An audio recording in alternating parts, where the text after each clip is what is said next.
welcome back to the MMA India show. This is Parvin Dabas and Akhilesh Gannavarapu. First of all, we have an interview. Akhilesh spoke to Aljamain Sterling. He's fighting on the UFC Kansas City card on the early prelims. Right. For whatever reason, he's been put onto the early prelims. But I guess they gotta have one good fighter on the early prelims. I think that idea so that people watch it. Yeah, the idea with the putting up good fights on the prelims card is so that because the other card is on Fox, people get access through TV, so they need to sell the UFC Fight Pass. Fight Pass as well. So that's a whole Right. So it's nothing personal against Aljamain. It's just that they need a good fighter. So here's the interview with Aljamain Sterling, and we will be back right after that to discuss UFC Kansas City. Yes, sir. So how are you doing today? Doing good. Getting ready for a workout. Finishing up the last few pounds as a weight cut. All right. So we appreciate you taking the time out to talk to us. It's a pleasure talking to you. Before the fight night. So firstly, I know since you said, you have to go for the workouts, I just wanted to roll with the interview. The first thing that I wanted to ask you was, you are a two-time NCAA, Division III champion. So can you tell us how you got started in mixed martial arts to begin with? Well, I started in college. I mean, that's where I ultimately got started in MMA, working with Jon Jones. I saw him training via MySpace. I saw a couple pictures of him and doing some grappling competitions with the MMA gloves on, and I was instantly just hooked because I always watched it on TV growing up, but it was hard to find because it was still illegal, not very well broadcasted and promoted. So whenever I could skip through channels and see it on TV, it was always fun to stay up and watch that at night. And to see somebody that I actually knew and went to school with for a little bit doing that and having great success, I thought it was a no-brainer. I instantly reached out, and ever since then, I just haven't stopped training since.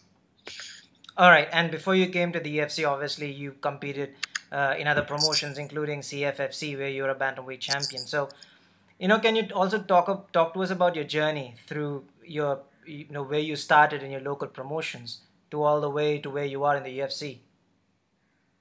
Man, we were the barnyard scrap pack, man. We just had a bunch of tough guys, not much coaching, just a bunch of tough guys in the back of a barnyard training with each other and doing 2 days, sometimes 3 days. And we all lived in this basement of our former coach, Ryan Ciotoli. And that's where we all got started. John Franchi, he was a WEC vet. Pat Arnold, UFC vet. Jon Jones, former UFC champion. Anthony Leone, who's fighting now, I think, for ABC overseas. And it just had a ton of different caliber levels. From state to state, because New York still was illegal to fight out here in our hometown. So we would just go state to state, fighting people, being the bad guys coming in and just kicking ass, man. And that was just kind of the journey from there. Fighting in places like New Hampshire, fighting in Erie, PA, fighting in New Jersey. Some guys traveling out to Delaware, some guys traveling out to Rhode Island, and it was just a fun camaraderie with all the guys, just having the same mutual goal, trying to get to the UFC, and that was the ultimate goal. And fast forward a few years, here I am today. Right, and you started primarily as a wrestler. So, can you talk about this transition from being an outstanding wrestler to being a complete mixed martial artist? Because, in an organization like UFC, you need to hone your complete skill set. So, can you talk about your journey, your transformation from being a wrestler, starting with wrestling base, to being a complete mixed martial artist? Well, I didn't really have much striking credentials besides what I used to do with my brothers. We would watch VHS tapes on Kung Fu and things like that, and those old cheesy fighting movies on the VHS, and we'll watch that, and we'll just pick a character and we'll try to just emulate that, and we'll fight each other like that with certain styles, making sound effects and things like that. So when I was a little kid, that's kind of how I got started. People always think I have a taekwondo background, but I really have no striking background whatsoever. It's just my experiences as a kid and what I picked up, kind of a thing.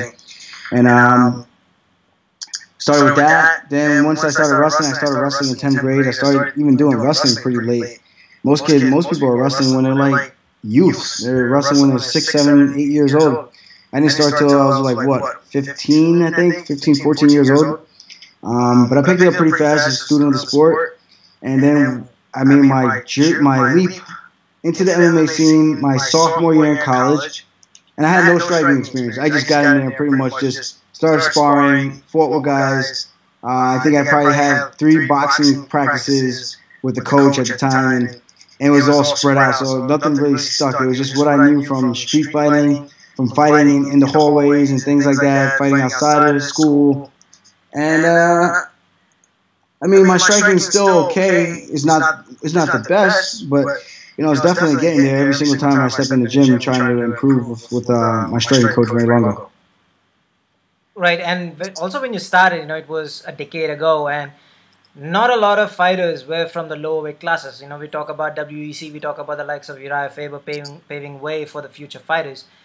But when you actually got started, you did not have many top fighters from the lower weight classes. So was that a hindrance for you when you started saying, maybe this is something that isn't for the smaller guys?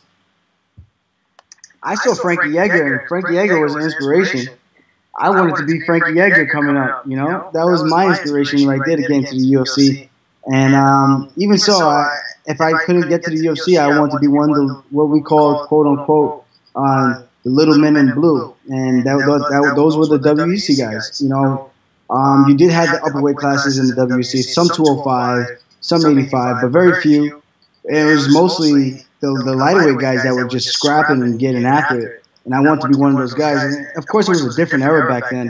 Guys weren't as versatile in their striking arsenal, wasn't as versatile on the ground, and as well-rounded as they are today. So I watch MMA today, I'm like, man, this thing is getting scarier and scarier and scarier. Like, for guys to be champions like a Mighty Mouse, to be doing what he's doing in this day and age, and to be still reigning strong with the title is very, very impressive. Not many guys can do that at this level, man. It's just not the same as it was before when you could have one guy just dominate the divisions. Kind of the same thing with like Anderson Silva. Yeah, he's one of the greats, but it was just a different time when he was fighting. If he was younger and tried to fight now, I still think if you took his skill set and just made him younger, it wouldn't be comparable to what guys are doing now. Fighting the Luke Rockholds, fighting the Yoel Romeros, and Yoel is old, but he's an explosive, strong wrestler, and I think it's just different. Like Bisping's on top of the food chain, and I like Bisping, but these guys coming up at that weight, I just don't think it's going to be. He's not going to be able to hold the title for too long, And I say that just based on his past fights with Dan Henderson, past fights with Anderson Silva. Those are older guys. He's not fighting the new breeds, as people like to call it. I mean, he still did something I haven't done yet. So that's definitely a cap in his feather. But I'm just talking about the way the sport has been evolving at such a rapid pace. It's scary. Right, and when you came to the UFC, you're still one of the top prospects in the 135-pound division. And talking about your past 2 fights, because you were on a winning streak, you fought Brian Caraway. Many people expected you to win. You even talked about the judging criteria because the rules keep changing all the time. Now we have the unified MMA rules that were used in New York recently, but not before that. So do you think even the judges, even the people that are involved in MMA, need to completely understand the judging criteria or the scoring criteria going into a fight? Yeah, 100%. I think half these guys probably never even threw a 1-2 high kick before, switch kick. It's kind of laughable when you hear people go on record like Cecil Peoples say, I don't score leg kicks because they don't do anything. It's just like, how on earth can you actually say that and keep a straight face? Prime example was Lyoto Machida versus Shogun Rua, the title fight where Machida won having to be carried out by his cornerman because he couldn't even walk. I think the winner of that fight was the guy who was able to walk on his own 2 feet. The other guy who pretty much got clear-cut beat up and he won the fight. It just makes no sense. You got guys in there who just don't know what they're doing. there has to be some type of accountability. Guys have to have a certain amount of training. Guys have to have a certain amount of hours of training, I should say, to clarify that. They should have different arts under their belt, or at least going to an MMA school where they're taking certain classes, jiu-jitsu, wrestling, cage work, striking, Muay Thai, judo, sambo. They just don't understand what's going on. And when you have all that going on, if it's not something that they're familiar with, they're not going to score it. You know? It's kind of like if you've never been kicked before, how can you score a leg kick if you don't know what's really doing? I have my friends and I'm like, yo, y'all do that kicking shit, man. That kicking shit, that doesn't do anything. And I'm just like, bro, let me kick you in the leg, and you tell me if this doesn't do anything. And then when I do it, then you're like, wow, I never knew being kicked would ever feel anything like this, you know? So it's just a different ballgame when you have guys who actually experience it and know what's going on out there. Right, now, you know, something similar happened again with Asunsa. So, you know, coming out of the fight, how, you know, angry or disenchanted or, you know, just, you know, demoralizing is it for a fighter to have done everything possible, because a lot of people thought after the fight that you had done enough to get the victory. So it's like deja vu all over again, same thing that happened with Bryan Caraway. So how demoralizing is it for someone like you to go through the same thing again after the previous fight? I mean, the Caraway fight was a little different. I gassed out, and that was my own undoing. I had the best training camp, and this is what I try to stress to people all the time. You got the best training camp in the world. If you're not there on fight night, you're not ready on fight night. That will be the end of your night.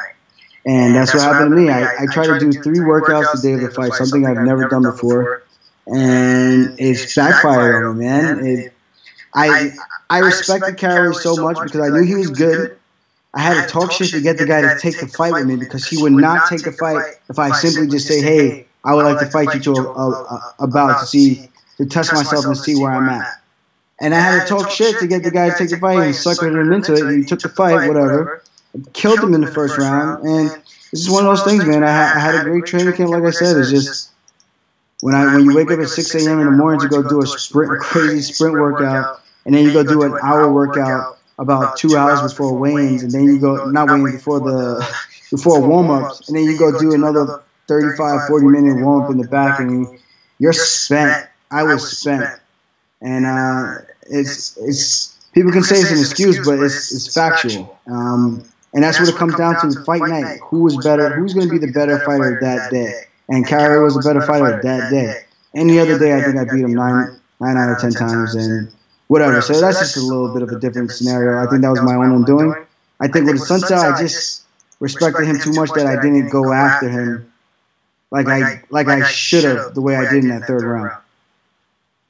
Right, you know, and the other thing, you know, that you mentioned, a lot of people kind of underestimate the importance of weight cutting, and especially how much weight they can cut and, you know, rehydrate before a fight safely to go all the 3 rounds or 5 rounds.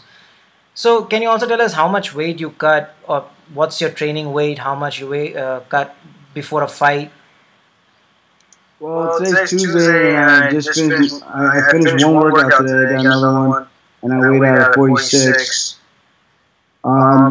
The goal is to try to be 44 tomorrow morning, and slowly come down and do the rest on Thursday night.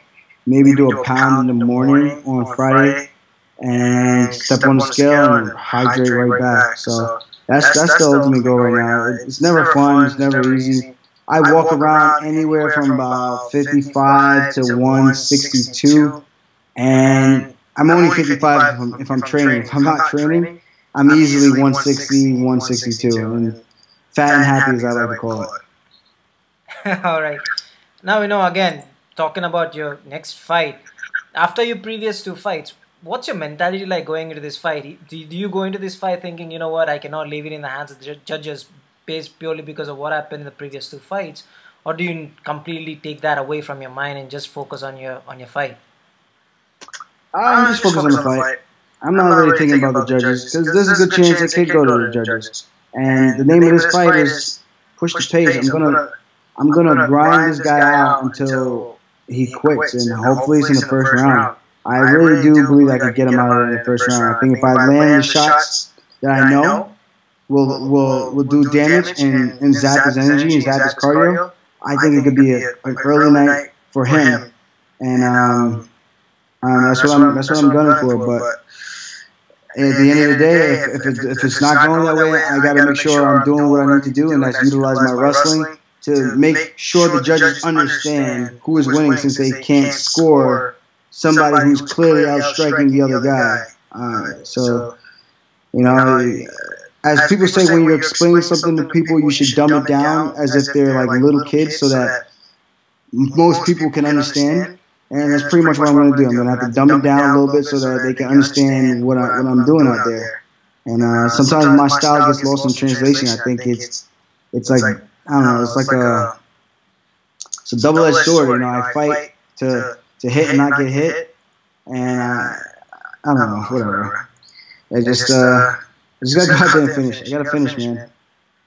Right, and you know, you previously commented that in your last fight you wanted to make a statement, you wanted to stand up and trade, because as you said, a lot of people think you cannot take a punch, or you know, you rely on your wrestling or whatever it is.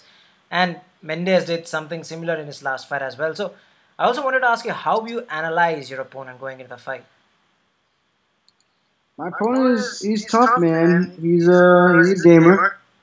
I think his best shot of winning is landing it has to be a one-hitter quitter, because I just can't see how else he beats me. He's not going to outstrike me. I can't see how the hell he outstrikes me, just based on his last fight. And that's not even trying to talk shit. It's just being honest, and I think he needs to be honest with himself. If he really thinks he's going to outstrike me, he's out of his bird. And if he wants to make it an ugly fight, I'll take it there. And I think I got the more deadlier elbows, and I'm going to slice his ass up. Frankie Saenz cracked him and almost put him out, pretty much put him out on the feet with an elbow in the clinch. So if he wants to take it there, we can take it there too. So wherever he wants to go, I'm game. His best shot is hoping that I take him down and fall into a submission attempt. And like I said, attempt. It's not going to be a finish. It's going to be a submission attempt, because I'm going to shut that shit down. I'm just as good on the ground. He may be cleaner when it comes to holding guys down with his jiu-jitsu, but Frankie Saenz was able to get up. And I don't plan on playing jiu-jitsu. This is a fist fight. So I'm bringing my A game. I hope he's bringing his A game, and it's gonna be a great fight no matter what. I'm hoping, you know, win, lose, or draw. I hope it's gonna be fight of the night, and I hope it's more so a one-sided fight of the night with me whooping his ass. All right. And you know, I also wanted to ask you, you know, after your previous two fights, how was your training camp come along, and did you do anything differently for this fight from your previous couple of fights? I got back to my wrestling roots. I did a lot more wrestling for this camp. I didn't do enough for the last one. I kind of forgot some of the stuff that I used to do all the time, and I was just like, man, this is the stuff that got me here, and this is the stuff that's going to keep me here. So I need to just go back to doing what I'm good at, and I'll get the finish. The finish will materialize. It's just I have to fight a smart fight. I have to be calculated in my attack. I have to keep the pressure on him. And if I could do all those things, I know I'll break him. All right. And, you know, the other thing that I wanted to ask you was, the 135-pound division is going through a very interesting transitional phase, because for years you had the likes of Dominic Cruz, you had the likes of Uriah Faber kind of protecting that 1-2 top spots. Now it's kind of like the passing the torch kind of situation with Cody Garbrandt, yourself, Almeida, and, you know, TJ Dillashaw now coming up. So what do you make of this transitional phase that the 135-pound division is going through? It's a good time. I enjoy it. I think it's very exciting. You know, there's no one kingpin, and I think it's a testament to what I was saying earlier. Just the evolution of the sport is crazy. The well-roundedness of all these fighters is crazy.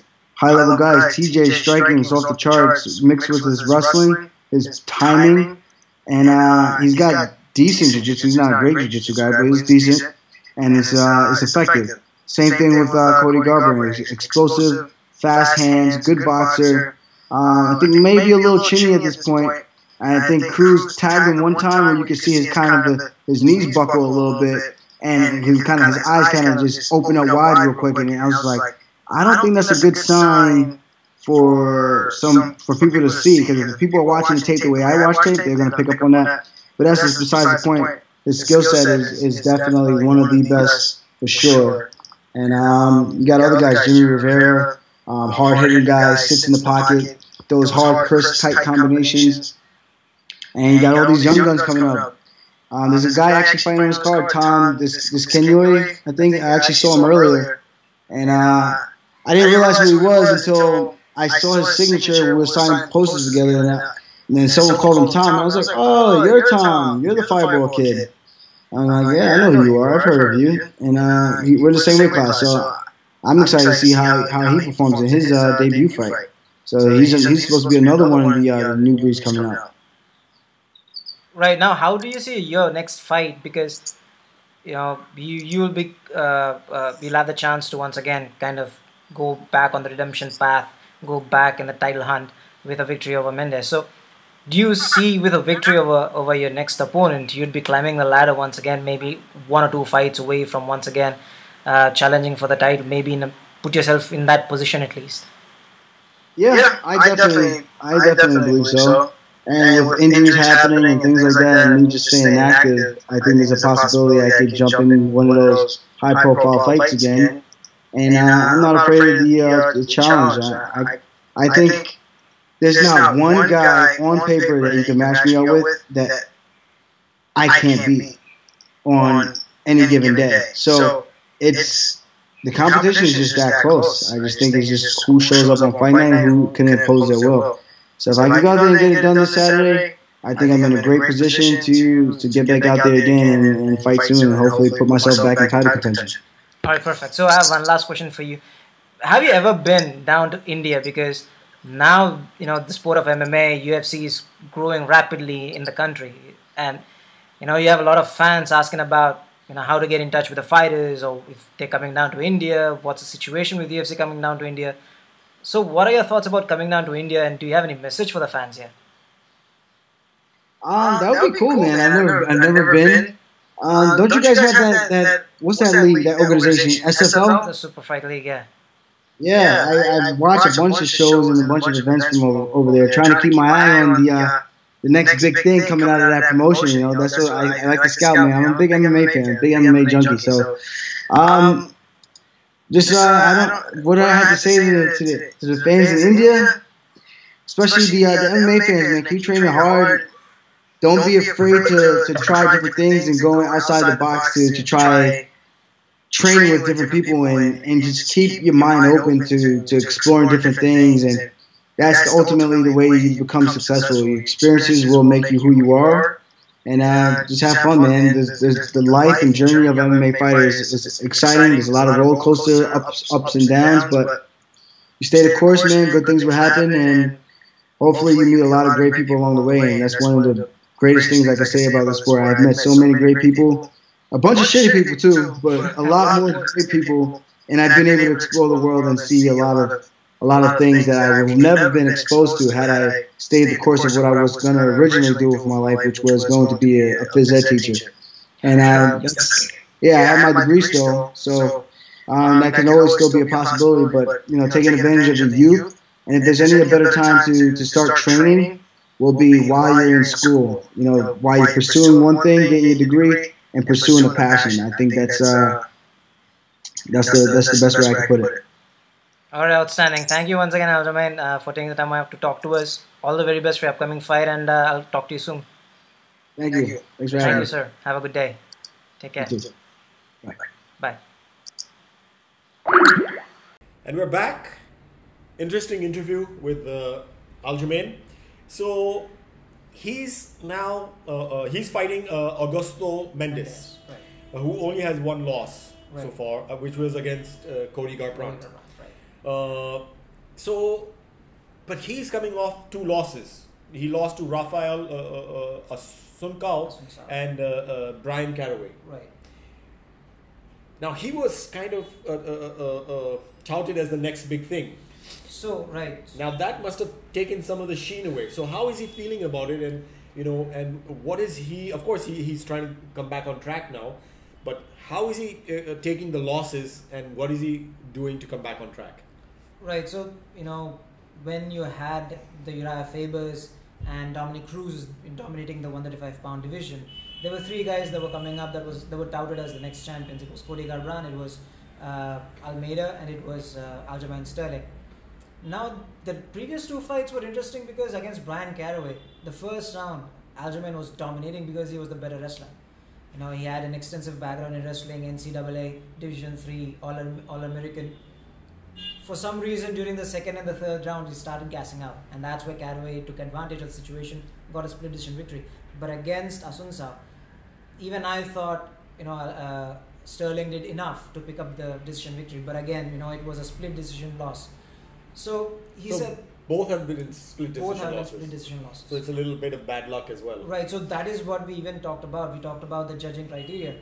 But if you look at it, if you really want to be championship material, you got to pick up those victories. You got to pick up those victories. You can't have those fights which could have gone either way, because then the fight can go either way and you're not really being as dominant. It's not like it was stolen away from him. A good example for that actually is Robbie Lawler's victories over Johnny Hendricks and Carlos Condit. Many felt Carlos Condit won the fight. Many felt, against Johnny Hendricks, Robbie Lawler won the fight the first time around where he lost. So it goes both ways. I agree, but those were really high class. Like the fight against Rory McDonald, of course, he finished him eventually, but that's been declared by ESPN. I think they did some poll or something as one of the best fights ever. Right. And I agree. I was watching that fight live, and what an amazing fight! All of, like you said, Robbie Lawler's, of course, fights against Johnny and Carlos Condit, or Johnny against GSP, which a lot of people felt he won, including me, or Gustafsson versus John Jones, which I again felt Gustafsson won. Right. So the difference here is Sterling is more of a pressure fighter, takes his opponents to the ground and works on them on the ground. Now, how a judge scores wrestling is kind of iffy. If you have top control, most judges see it as an advantage. But if you're on the top end, you're not doing anything except for having a position advantage. That doesn't count much. But in the eyes of the judges, that's a lot, which is a wrong way of scoring. So this is what we even discussed, because against someone like Bryan Caraway had the top position, didn't do much, but still, Aljamain said, take it. Maybe for that fight, I would say Bryan Caraway is the winner, either ways. But against Assunção, how the judges see the fights is kind of changing now with the... So he felt he won that fight. Many felt he won that fight. Including him. Including he felt he won the fight. He thought he won the fight. I thought he won the fight. Okay. But at the end of the day, Assunção picked up the victory. So now with the unified rules coming in, different changes taking place, the main criteria is, so the way judges score now is still based on boxing scoring, which is the wrong way to go about in MMA. So even he said, judges need to be, a little more understanding of what MMA fight is. How you score an MMA fight. Having a top position doesn't necessarily mean that you have an advantage. It just means you're laying on top and not doing anything else. You just have a positional advantage. So the judges need to understand what is going on in grappling exchanges. That I don't think the judges clearly understand at this point. And that's what Sterling said. They don't understand as in you don't feel they're smart enough to understand, or they don't have full knowledge enough to understand? Both. I don't want to take names again, but you have one guy, Sal Diamaro, whenever he scores a fight, I'm pretty sure he gets it wrong. That has happened so many times before, so it's kind of habituated. So when you see a fight going to the judges, which is very close, you have no idea what's going to happen. It shouldn't be that way. Because you see two judges scoring it one way, then one guy scoring it 30-27 in the opposite direction. How are they scoring the fights? That has to be a proper criteria. And I think we have spoken about that before, that the science behind scoring the fights needs to be a little more precise than it is right now. Right. So that's the thing. How do you make it more precise? Yeah. Well, the judges need to understand what the sport is. How to score when the fight goes to the ground. That I don't think they completely understand. Sterling completely laid into those judges saying, hey, so look, if you're judging a fight, you need to understand what you're doing. So unless you do that, you're not in a position to judge what is going on just because one guy has a positional advantage. So it was a fascinating interview. I talked about that. We talked about his previous fights, his upcoming fight against Augusto Mendes. during his last fight against Asunsa, Sterling said a lot of people think that I get knocked out with one punch, so I want to stand and trade with Asunsa, and that's what he did in his last fight. Mendes did something similar in his last fight, and he won. So going into this fight, it's a wrestler, top-notch wrestler against a top-notch grappler. It's going to be an interesting matchup, but Sterling said, look man, if Mendes wants to stand and trade, I'm game for it. If he wants to go for a grappling exchange, I'm game for it. Sterling, for a reason, was touted as the next big prospect in the 135-pound division. I think it's about time he lives up to it, and I'm pretty sure he's going to do that for this fight. Well, let's hope so. I said that with Will Brooks. Yeah, you did. So and I did tell you that this is what you're saying. Are you sure you want to be saying it? Because these guys are so phenomenally good at what they do. You expect yes, but once you go into the octagon, into the ring, a lot of things happen. And we've seen that with of course Johnson and Cormier as well. Right. So many things happen. You don't know. It could be anybody's fight. Even now. Right. It's about being in the moment. Right. I think, and which fighter is better in the moment. And again, a lot depends upon the game plan, because a lot of fighters come into the octagon without a game plan. But there are some who study their rivals extensively. They break their fights down, bring people who can emulate them, make sure that they put themselves in predicaments where their opponents have the upper hand and try to get out of the situations. So a lot of how the fight plays out depends upon how well prepared you are. So even if you're the most well-rounded fighter, but still come into the fight without a game plan, you still end up on the losing side. So it's going to be interesting, but again, I'm just going to put my eggs in one basket and say Sterling is going to pick up the victory. Fair enough. Now moving on to Michelle Waterson versus Rose Namajunas. This is, according to me, one of the highlights on the card. And not just because Michelle Waterson is the karate hottie, though that is, of course, a factor as well. But, she's just come off that really good win over Paige Yuan-San. She's beaten people like Angela Magana, Jessica Penn, Tyra Parker. She's on a win streak. Of course, she was the atomweight champ at Invicta. She had a break, of course, in between. Right. Come back in style. Right. And this is being seen as the number one contender fight, though Rose has already lost to, she just lost to Carolina and lost some of the steam, of course, coming in. Now, of course, Rose before that had wins over Teixeira Torres, Paige Van Sant again, of course, and Angela Hill. Right. And before that, she lost to Carla Esparza. So she's, even in the battle, I would say, against Paige Van Sant, that was a real battle. But she is battle hardened. She is a really good technical fighter, and this, I think, is going to be a really good fight between two top contenders. Right. So I just want to talk about Rose's last fight against Karolina Kowalkiewicz. So because the fight itself went the way I thought, but for some reason Rose did not get the upper hand in areas that she normally does. You talk about clinches, you talk about grappling. Carolina out-grappled Rose Namajunas. Rose put so much pressure going forward, put so much pressure in the clinches, in the grappling exchanges. She's the aggressor, right? So she, goes behind the punches, make sure that when the fight goes into the clinch, she's the one pushing her opponent against the fence, gets the positional advantage, and takes the fight to the ground and submits her opponent. So that's Rose being her aggressive best. The last time around, that didn't happen. Her boyfriend wasn't at cage side. Something happened. There was a lot of talk before the fight. Her boyfriend wasn't at cage side? Yeah. So there was some...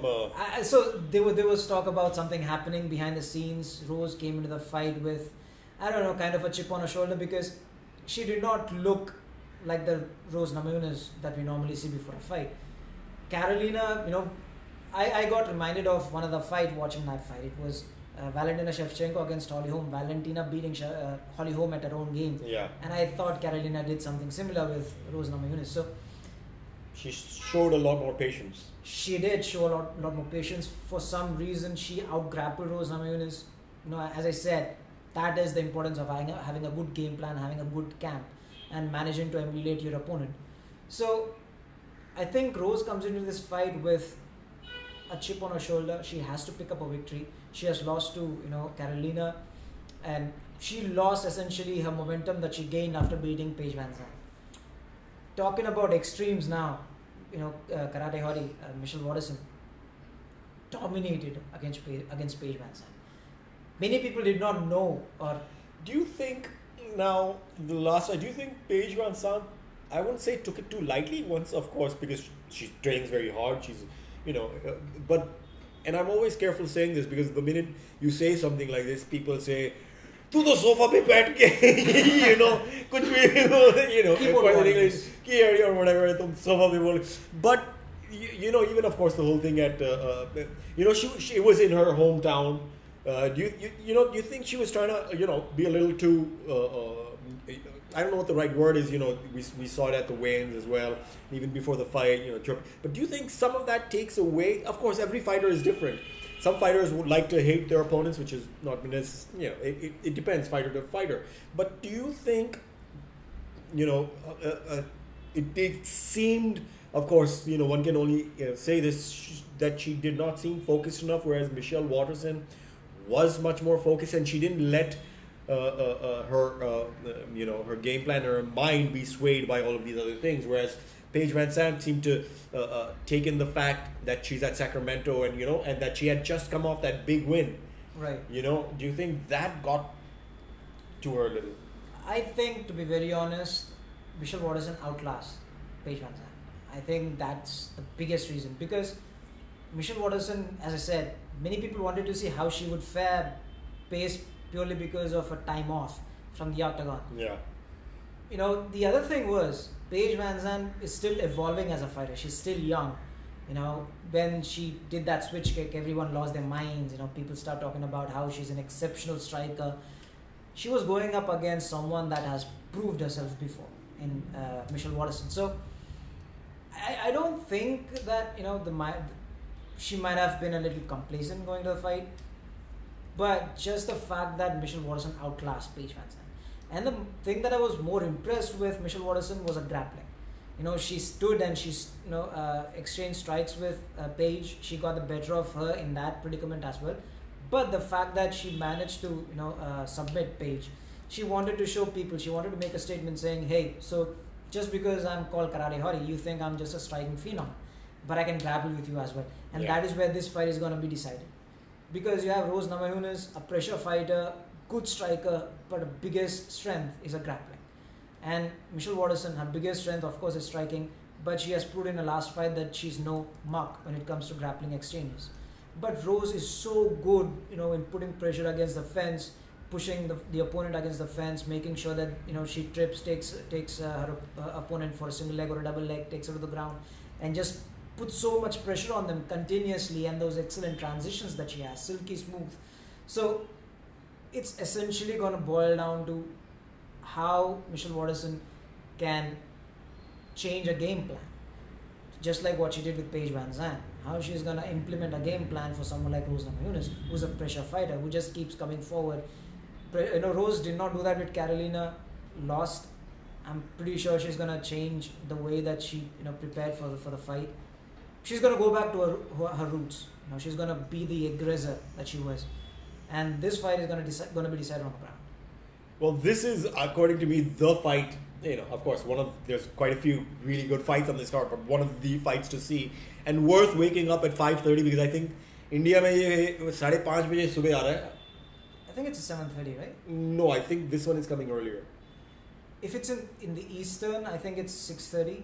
No, in India, I think usually it starts at 7:30. Right. But I think this one is starting at 5:30. But we'll recheck and let you guys know. But it's worth waking up at 5:30. I think this battle to see the Karate Hottie. And moving on to the next fight, Ronaldo Jacare Souza, Robert Whitaker. Again, Jacare, after not getting, one thing I wanted to check with you, he lost to Yoel Romero, but was that not overturned? It was, to a no NC, to a no contest? I think it was. I think because it's after still the fight, reflecting Romero, as a loss from what I read. Maybe on the UFC site, I don't know if they updated or not, but it shouldn't because it wasn't. It was an NC. It was an NC. I think right? it was popped after the fight. Yeah. Yeah. So, yeah. So.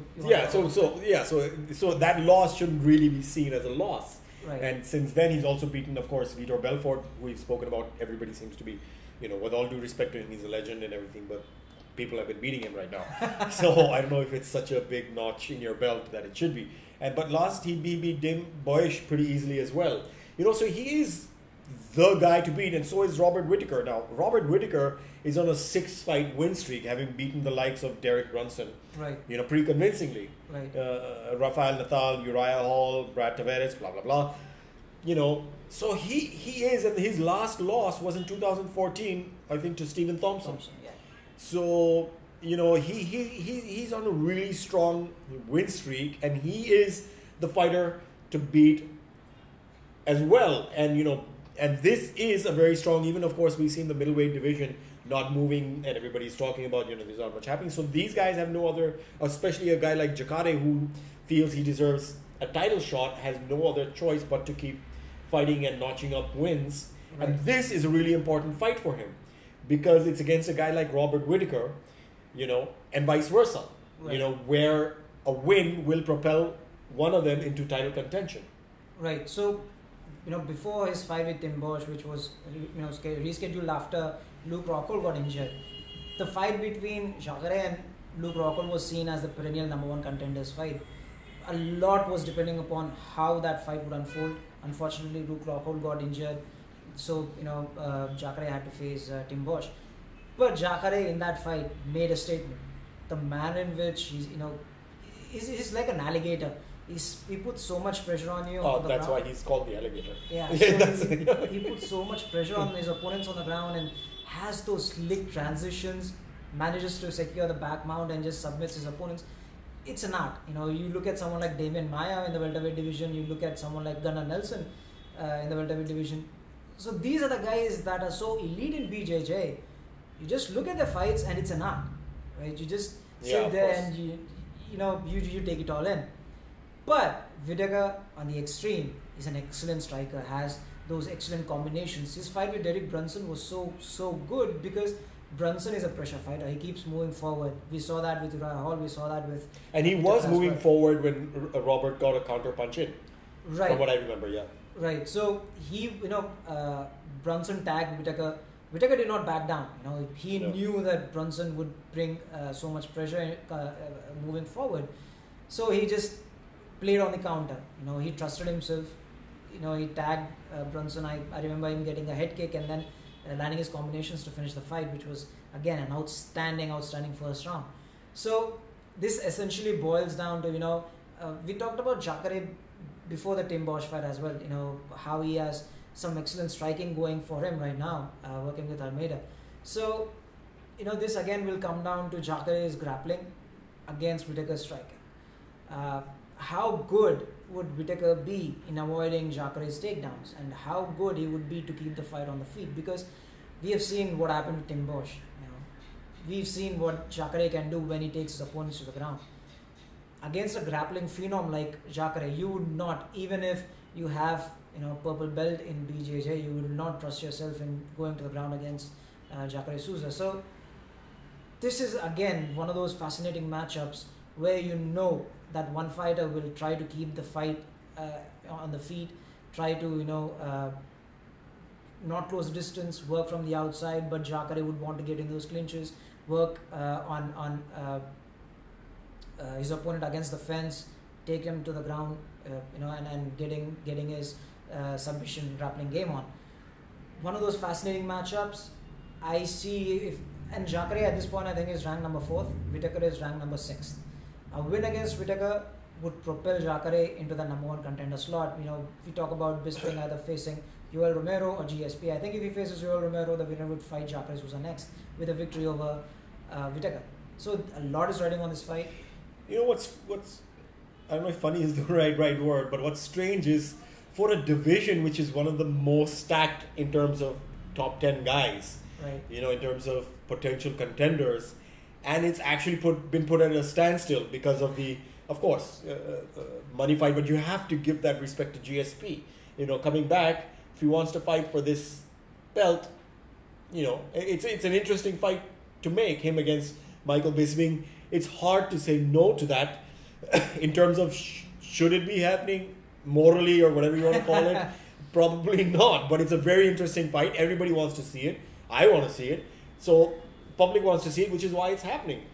But it's such a stacked division. Guys like Jacare, Yoel, Robert Whitaker, Luke Rockhold. They've got to still keep fighting amongst themselves for that contender spot, which makes it even more interesting because you're having all of these fights which you may not have seen otherwise. So this is kind of similar to what is happening in the 155-pound division, where the champion is not there currently in the UFC. Yeah. So yes, I mean, everyone wants to see GSP return and fight, but what if GSP doesn't fight? Would Bisping face Joel Romero?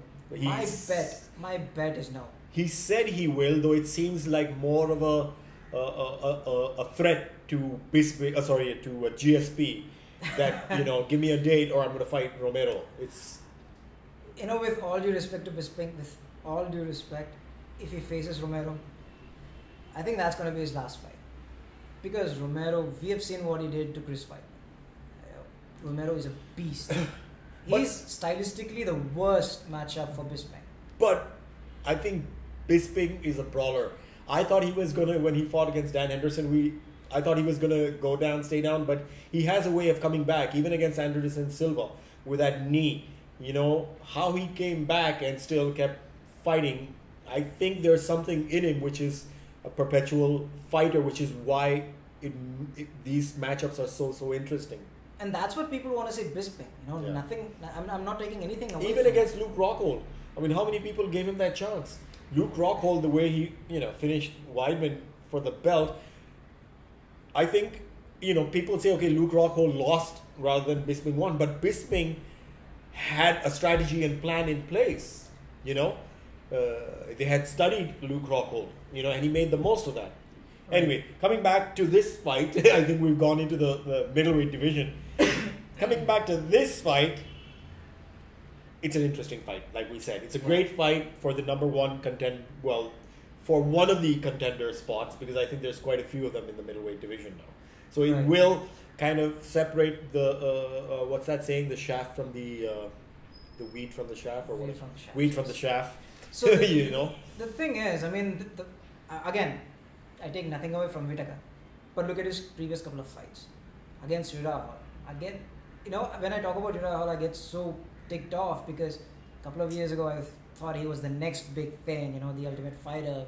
Yeah, he's been unfortunately disappointment in terms of all of us want him to do well because he's got such a good style and we want him to win. He's such a good guy, a good-looking guy as well. He's got great instincts, and he's just not lived up to that because of whatever reasons, you know. So and you look at someone like Rafael Nadal, you look at someone like Derek Brunson, one of the most dangerous fighters in the division, but leaves himself open.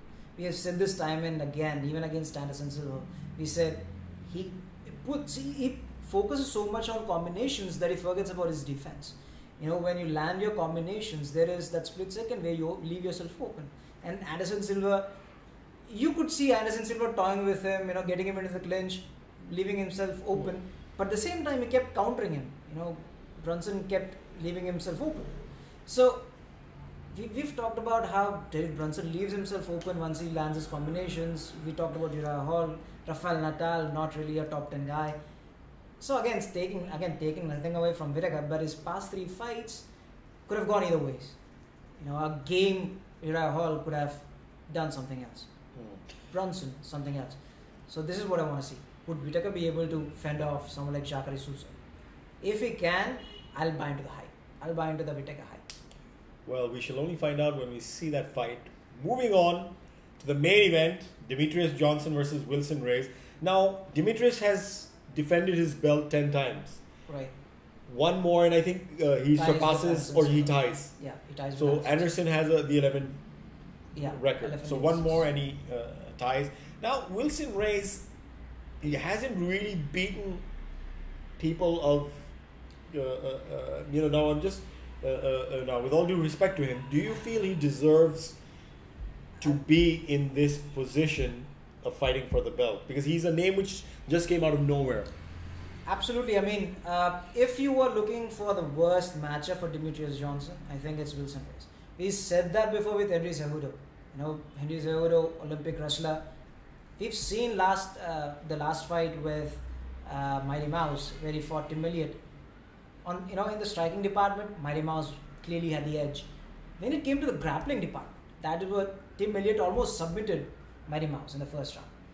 So we have seen previously that wrestling and grappling is, these departments are not Mighty Mouse's biggest strengths. That is Wilson Reyes' biggest strength, the wrestling. And he puts so much pressure on his opponents once he gets into this. And he's big for a lightweight.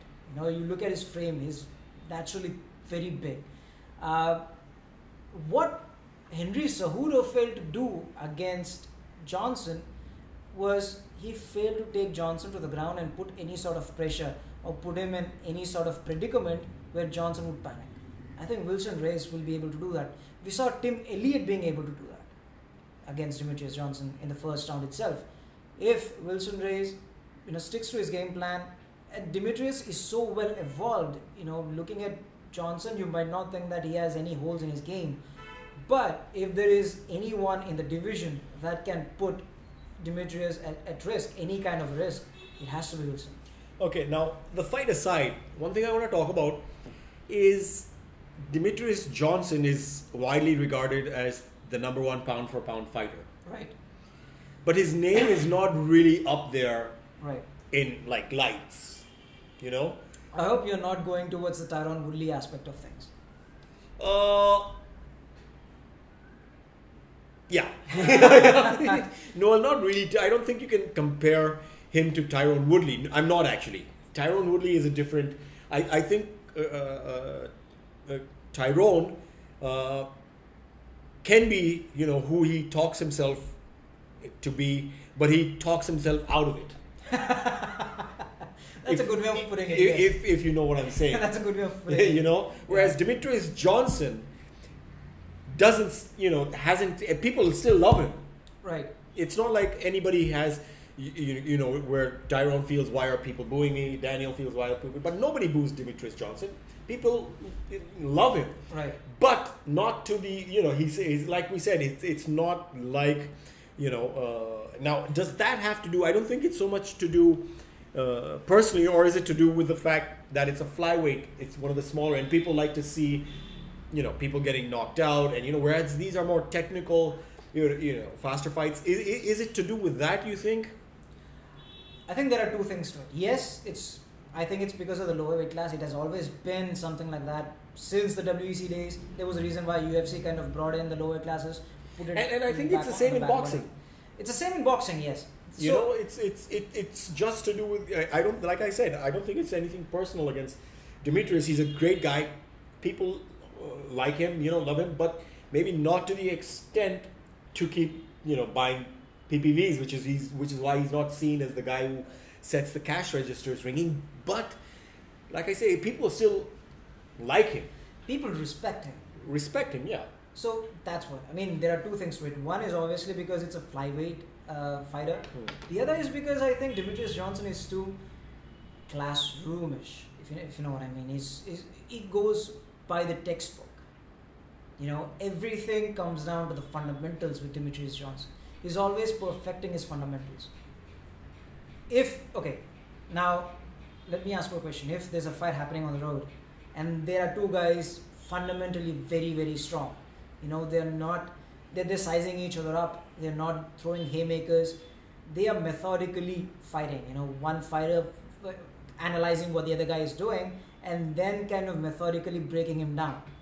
You have that fight going on, then you have a John Lineker, John Dodson kind of a fight where there's throwing haymakers, getting, bloody, just throwing those big rights, overhand rights. Which fight would you want to see? See, any fight that happens on the road, I would go there and shout, "Mar bench, mar bench, whether it's technical or not, I would say, "Mar bench." So that's what I mean. I mean, but again, let's say there are two of these. But I get your point. It's of course, it's the haymakers that you want to see. It's something that you want. The primal instincts take over you as a fan, as a fighter, where you just want to knock someone else out. You want to see people getting knocked out. You want to see a lot of blood pouring out. You want to see the animal instincts coming out of a fighter. Demetrius Johnson will not do that. He's fundamentally so strong. So I'll go back to what Robin Black said. Those building blocks, right? As a fighter, it's transcending those building blocks. You fundamentally get so strong that you build everything on those fundamentals. Demetrius Johnson is one such fighter, and that's why he's the pound for pound #1 fighter. Is just because he's so good all around. But do people really want to see a methodical breakdown of opponents, or do people want to see John Lineker bombshells? I think it says more about the audience today than anything else. And that is the audience, whether we like it or not. You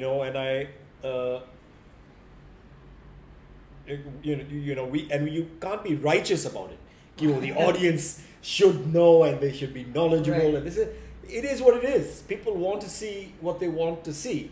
Right. And a lot of fighters actually said that. A lot of fighters said, "Why are you booing us? We're grappling. This is a grappling clinic." But people don't want to see grappling. Yeah. Right. People want to see two guys swinging. Yeah. And that's where someone like John Lineker is more popular, because he throws haymakers. Cub Swanson, Do Woo Choi, they stand and trade. But the more fundamental guys like Demetrius Johnson, who have that, building blocks, and they transcend that, and that's what they build their game around, they do not get the due respect. Johnson, people respect him, but would you pay to see him fight? That's the fundamental question. Yeah. That's why he's on UFC on Fox. Or even like a Damian Maia. Maia, who's right. again an artist of the trade, Exactly. so to speak. Right. But you see a Jorge Masvidal, who we respect a lot because he has the capacity to stand and trade and knock somebody like Donald Cerrone out. Exactly. And that's not putting down his ground game. He's got an excellent ground game as well. Right. But he's a guy's fighter. Right. He has that attitude. Right. Whereas Damian Maia has the persona of an artist as well. Right. He comes in, of course, he throws his things, he sets up his game, and he takes you down, and he's an anaconda wrapping you around. Exactly. If you're an artist, right, if you're a fight fan, you'd want to see Damian Maia do his grappling all day, right? You want to see those BJJ expertise. But that is the thing is, but your regular fight fan wants to see, I think MMA is still so niche, still so young. Well, maybe not in America. Even in America, I mean, it's been 20 years. While boxing has been there for 2 centuries. Of course, yeah, you right? can. So I think as the sport evolves, as the fans, and as Sterling said, the judges extension are fans. Right? So the more the fans get to see MMA, the more years roll by and people actually can dabble in MMA. Boxing is so easy because you have 2 gloves and you actually know how to box. Right? You can do some sparring by yourself. In MMA, if someone asks you to do some grappling, you won't be able to do that unless you see someone else do it first. So I think as the people kind of understand the fundamentals of mixed martial arts, they would want to see people stand and bang.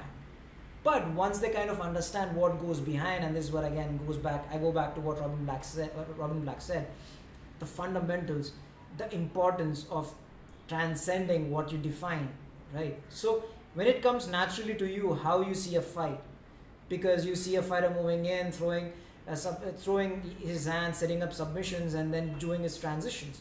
When you see that happening in one motion, right, then you understand the beauty of it. But for someone who just wants to see striking, sitting there, you would be, getting ticked off because these guys are taking the fight to the ground and he has no idea what's going on. So that's, as the sport evolves, as the fans evolve, I think a lot more respect will be brought to the fighters. But for now, true artists like Damian Maia and Demetrius Johnson, I think they're in the wrong era. Probably 10 years, 20 years from now, they would be the most respected athletes. But for now, you will have, people like Conor McGregor, the brash, trash talkers, who can go out and knock people out cold on the feet. Anthony Johnson's. These are the kind of guys that you'd want to see. But again, 20 years from now, that might completely change. Well, we live in the here and now. We don't know what the fuck is going to happen in 20 years. Having said that, this is still a really good card. I think it's the best. You talk about pay-per-views 209, 210. Yeah. I'm looking forward to this card more than the 210 or 29. Well, 210 and 29 is finished. No, I mean so, we don't know. We were looking forward to the 210 as well until all that shit started hitting the, started happening with the New York Commission. But anyway, we do look forward to this fight. Yeah. And luckily it's not under the New York State Athletic Commission. Thankfully not. So there's some really good fights both on the early prelims, the prelims, and the main card. So we look forward to those, and we shall bring you the post-fight review as well. We are trying to set up, there's a Brave event happening in Mumbai. Right. We are trying to set up a conversation between Gurdarshan Mangat and Abdul Manir, and we will bring that to you if it happens. There's a lot of bad blood happening between these two guys as to who's the best Indian fighter. Whether it does qualify or not as the best Indian fighter, we will talk about that later. Sure. But let's see if that happens or not. Otherwise, that's all for today, and we will meet you after UFC Kansas City. Thanks for tuning in, and don't forget to subscribe to our channel to keep getting great videos, if you want to call them. Thanks and bye.